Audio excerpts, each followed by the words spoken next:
Manhwas have gained a lot of popularity in the recent years for good reason.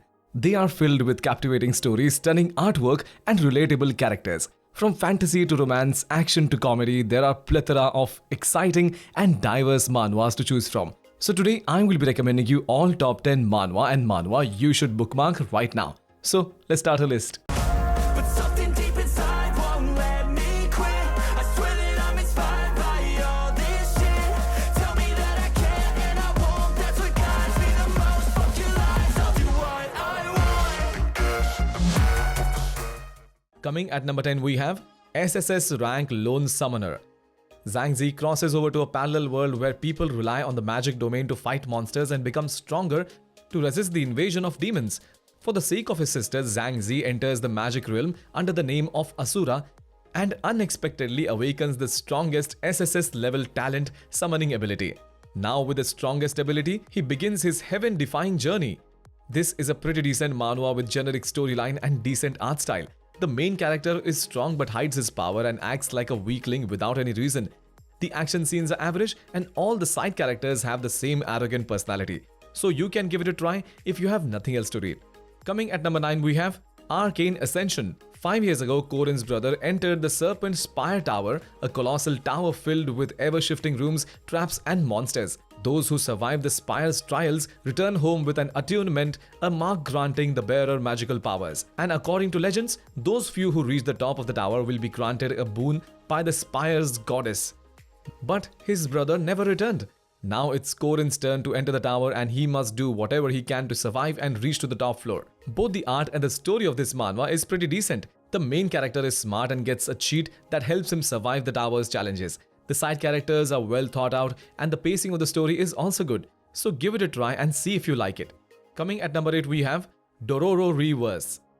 Born in the age of the Japanese civil wars, Yakimaru had his body stolen from him by demons. He hunted for the demons who had fragments of his body and recovered his body bit by bit. Having lived till the present day chasing after demons in the city's shadows, Yakimaru is one day seeked out by a child named Roro, a girl who held a fragment of Yakimaru's body despite not being a demon. Now under a contract with her, Yakimaru goes on his final hunt for the remaining demons for the sake of being complete human. The art of this manhwa is great and its story is decent. The main character is strong but gets saved due to the plot armor whenever he is in a dangerous situation. The action scenes are good, but the side characters are dumb and also lack depth. So if you want a manhwa filled with action, then you can give this one a try. Coming at number 7 we have Logging 10,000 Years into the Future. At the dawn of the revolution in the era of martial arts, hordes of terrifying monsters started invading the world, defeating humanity's warriors one after another. Lu Xing was an untalented aspiring martial artist who finds himself dreaming about the world 10,000 years into the future, where even physical training techniques had been modified to become several thousand times more effective. But with humanity being extinct in the future world, these once great martial arts had no one left to carry on their legacy. But that is about to change with Lu Sheng's arrival. This is an action-packed martial arts manhwa with good art and decent storyline. The main character starts off weak but becomes strong really quickly and surpasses all of his peers. And just like other manhwas, the side characters here are arrogant at first but learn their place after being beaten by the main character. Coming at number 6 we have My Insanely Competent Underlings. Lee Ho-yeon was the 97th ranker of the world-famous VR game Labyrinth City. After the release of next game called Labyrinth World, his character was reset and all of his achievements were converted to initial points.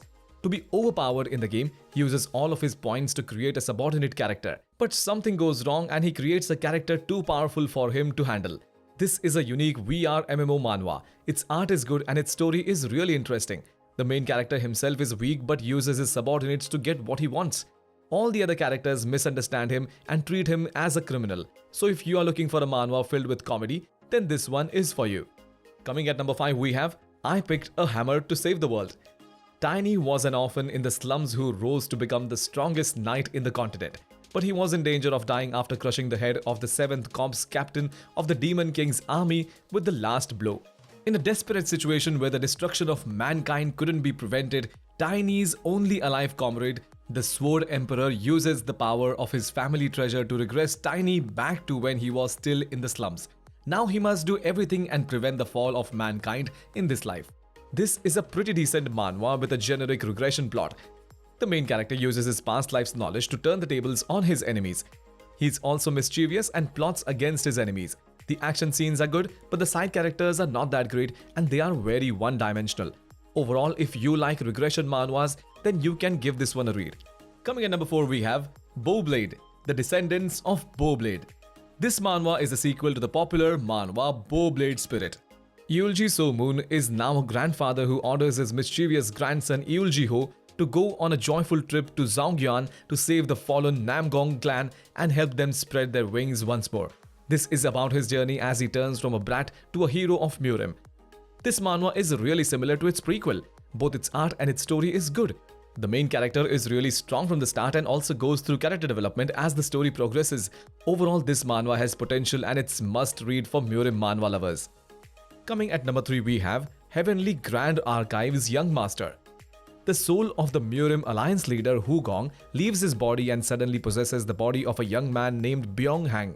Byong was the young master of the Heavenly Grand Archive, one of the 3 major archives of the Jianghu, yet he was a worthless person who everyone wanted dead. Now, in order to determine why his soul has swapped bodies, Hu Gong must strain Byong's body and attain the same martial prowess once again. This is a really interesting Murim manhwa with good art and good storyline. The main character gets trapped in a weak body but uses his knowledge to get stronger really quickly. All the side characters are very funny and the way they act will definitely make you laugh. Coming at number 2, we have Heavenly Master.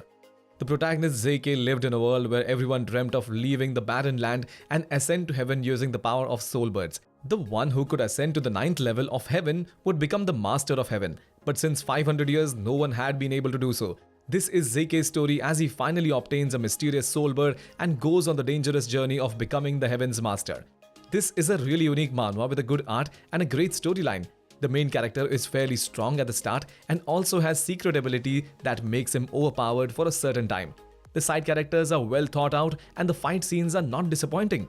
So give it a try if you want a good action manhwa with a unique world building. Coming at number 1, we have Beak XX. The federal informant Beak Yusu and a criminal gang's boss Beak Dongyong were twin brothers. With the same faces, the 2 twin brothers had lived completely different lives until now while keeping their identity a secret. But later, Yusu gets betrayed by his manager and now he has no choice but to throw his identity away and live as his brother. This is his story as he adapts to his brother's life and uses his organization for his own revenge. This is a really good manhwa with a lot of potential. Its art is great and its story has been good till now. The main character is strong and badass from the start and doesn't leave any of his enemies alive. The action scenes are great and the well-written side characters help the protagonist in his revenge. That's it for today's video. Thanks for watching and I will see you in the next one.